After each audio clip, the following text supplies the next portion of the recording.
इसका निंदा प्रस्ताव हो एक, जिस तरह से मॉब लिंचिंग हो रहा है, और दूसरा एक कानून बनाया जाए आईपीसी में संशोधन करके मॉब लिंचिंग को इंक्लूड करके कि पूरे देश में कहीं भी हर स्टेट गवर्नमेंट को हिदायत दिया है कानून बनने से कि ऐसे अपराध होने से 24 घंटे के अंदर अपराधी को पकड़ा जाए और जल्द से जल्द सजा देने की बंदोबस्त की जाए। तो ये जो अफवाह के द्वारा हो रहा है, तो भीड़ इकट्ठा हो रहे हैं, मैं जो भीड़ इकट्ठा हो रहे हैं सिर्फ उन्हें अपराधी नहीं मानता हूं, तो इसके कोई तो इंस्टिगेटर होंगे, कोई तो मोटिवेटर होंगे, या कोई सदस्य कहे कि उसके पेमेंट भी करते हैं कोई।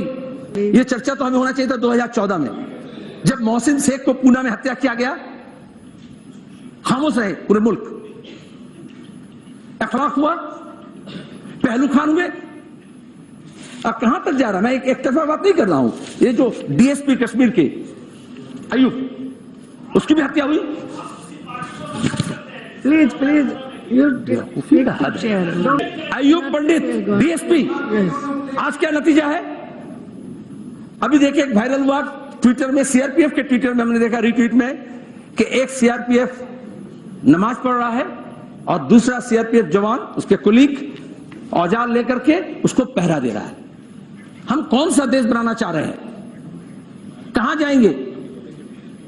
वो धर्म पालन कर रहे हैं, सीआरपीएफ है, मुस्लिम जवान होंगे।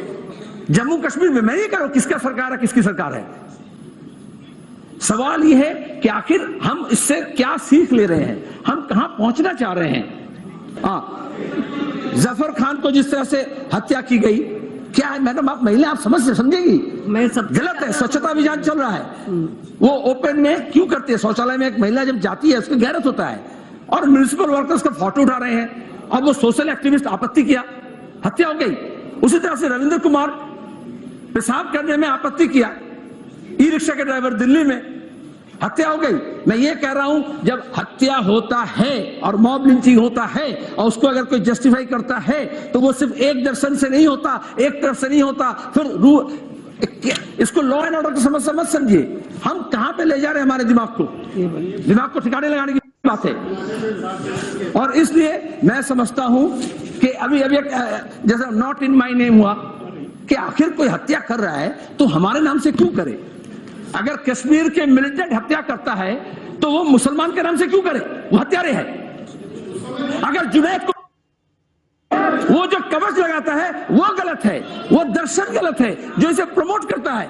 और मैं समझता हूं खतरा वहीं से हो रहा है, और इसलिए ये सिर्फ लॉ एंड ऑर्डर का मामला नहीं है। मैं इसलिए कह रहा हूं कि कहा गया, प्रधानमंत्री खुद कहे, मैं प्रधानमंत्री जी को कोट कर रहा हूं, ये देख मुझे बहुत गुस्सा आता है कि लोग गौ रक्षा के नाम पर दुकानें चला रहे हैं।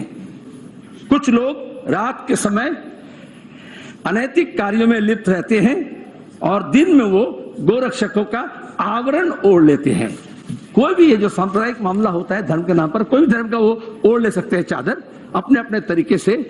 अफगानिस्तान में अगर इस्लाम ज्यादा है तो वहां इस्लाम का चादर ओढ़ लेंगे, पाकिस्तान में उसका चादर ओढ़ लेंगे, बांग्लादेश को उसका चादर ओढ़ लेंगे। लेकिन हम तो भारत के नागरिक हैं, हमारा तो एक सोशल डेमोक्रेटिक रिपब्लिक है, प्रजातंत्र है, हम तो लोकतंत्र में हैं। हम ये क्यों कहते हैं कि वहां क्या हुआ, यहाँ क्या हो रहा है?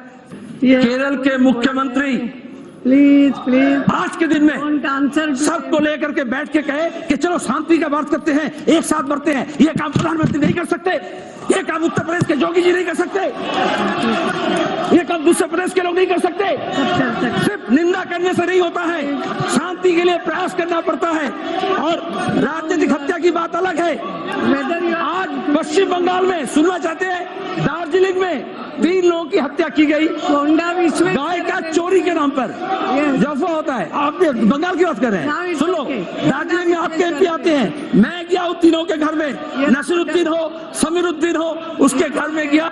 1 मिनट। जो प्रधानमंत्री पूरे विश्व में कहीं कुछ होता है उसमें अगर ट्वीट करते हैं, पहले दिन 2014 में अगर वो कहते कि मोहसिन शेख की हत्या प्रोफाइलिंग के नाम पर, धर्म के नाम पर गलत है, तो फिर उसका असर दूसरा होता। आज जिस दिन प्रधानमंत्री बयान दे रहे हैं उस दिन झारखंड में फिर कत्ल किया जा रहा है। जुनैद के घर में मैं गया, उसकी माता शायरा, उसको मैं वादा करके आया था कि मैं आपके सामने ये बात रखूंगा कि किस तरह से हत्या की गई। वो सीट का मामला नहीं था, रिलीजियस प्रोफाइलिंग है। Thank you for allowing me to speak.